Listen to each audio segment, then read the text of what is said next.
You're listening to the Australian Army Training and Doctrine Podcast. This is Exercise Hamel 2016.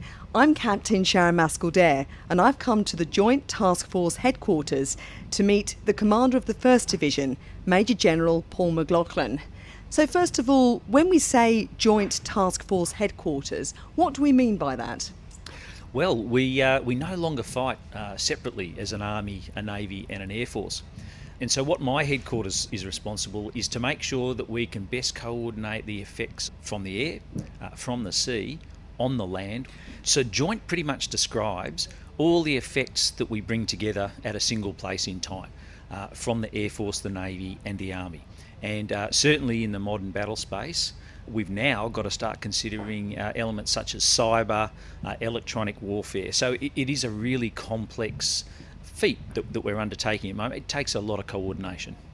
In terms then of the kind of training and preparation that you've had to do to get your headquarters here for Exercise Hamel, what has that required? Well, it's a huge effort.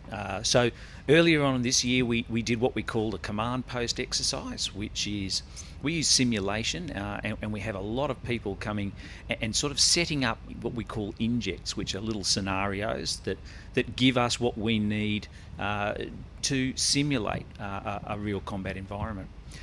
That took about 450 people in the exercise control area to give me the necessary inputs to my headquarters, and we had people from Defence, Foreign Affairs and Trade, we had Australian Federal Police representation, we had non-government agencies come in and simulate what would be happening in the humanitarian assistance realm, as well as all of our warfighting tasks. So aviators from the Air Force, we're developing the amphibious capability, so we had all of those on the headquarters, and my headquarters grew from about 150 regular to it was 320 that we had in the headquarters coordinating all of these very complicated things.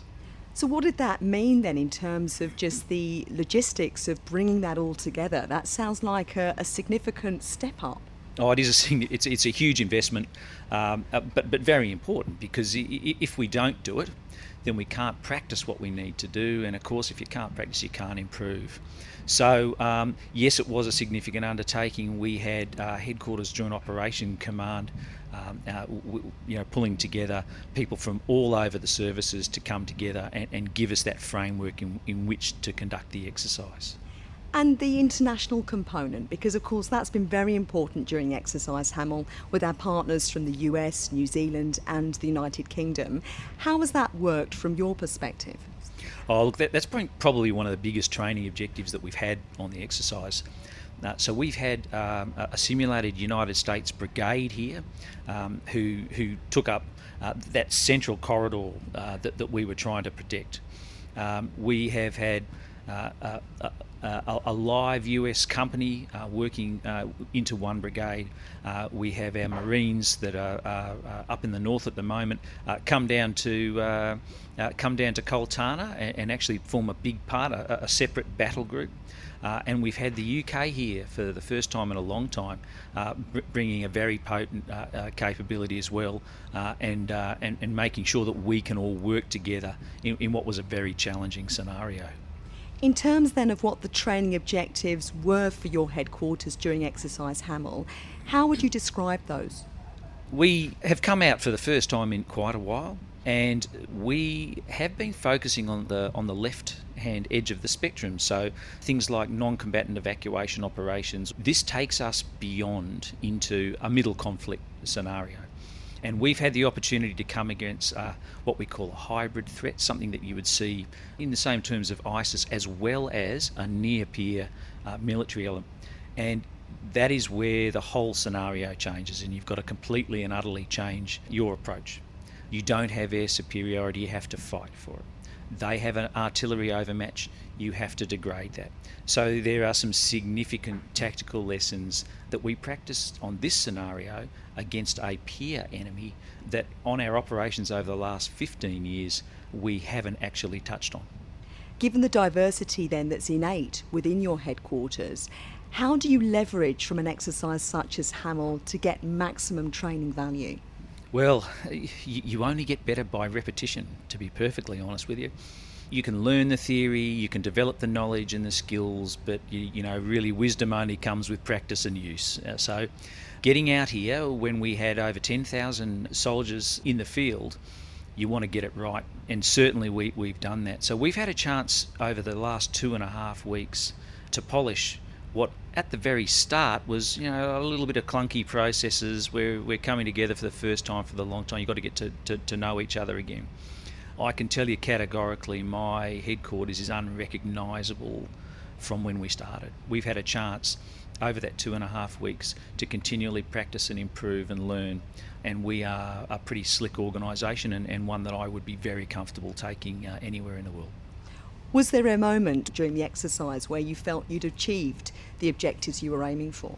I don't know if there was a single moment, but I noticed a continual improvement pretty much from the start of the activity. So when we first started, some of what we call battle rhythm events, so they're like coordination activities where we pull together all the experts and we talk about the targeting objectives. They're very complicated. Sometimes they take a long time. When they start getting down around 25 to 30 minutes from an original hour and 10, you know that you're understanding the business that you're here to do. And certainly the outcomes from those got better, but the time it was taking us to generate those outcomes was also getting much shorter. So I was very pleased with that sort of progress.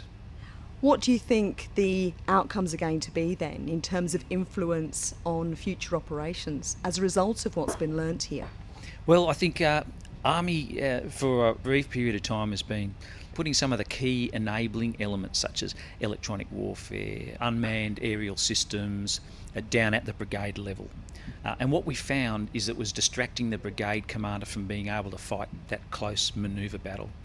We've made a couple of decisions that we're going to get 1DIV, the Deployable Joint Force Headquarters, into the fight on top of Hamel. And we're going to pull those enablers back to here, and this headquarters will seek to provide effects without all that complicated coordination having to be done at the brigade headquarters. That lets the brigade commander ask me for what he needs in the fight, and he can then concentrate on fighting that battle for me, that manoeuvre battle, to his best ability without being distracted by stuff that, quite honestly, we should be doing. In summary then, what do you feel were the key outcomes from Exercise Hamel? The first thing is I believe the brigades got used to looking up for a coordinating headquarters again. I think we still got quite a bit to learn about what we can do for the brigades and what the brigades want us to do for them. So that's something that we need to keep looking into. But I am really comfortable that we've demonstrated that we are a real value-adding option, sitting across the top of Hamel, coordinating scarce resources and taking pressure off beleaguered brigade commanders and allowing them to fight the manoeuvre battle that we need them to fight. And for you personally, what do you think this exercise has meant for you and your own professional development? Well, it's a little bit like circles closing again. So early on in my career, I served on the division as a watchkeeper captain, and we were involved in these sorts of scenarios, and the division had a significant command and control role to play in the raise, train, sustain part of Army. We've moved away from that a little bit in the intervening period. It's really good to see the division back at the forefront of Army's consciousness, doing what it really does need to do, I think, in the ADF command and control construct. Major General Paul McLachlan, Commander of the 1st Division, thank you very much. This is Captain Sharon Mascall-Dare reporting from Exercise Hamel 2016. This podcast is produced by the Australian Army and is copyright the Commonwealth of Australia.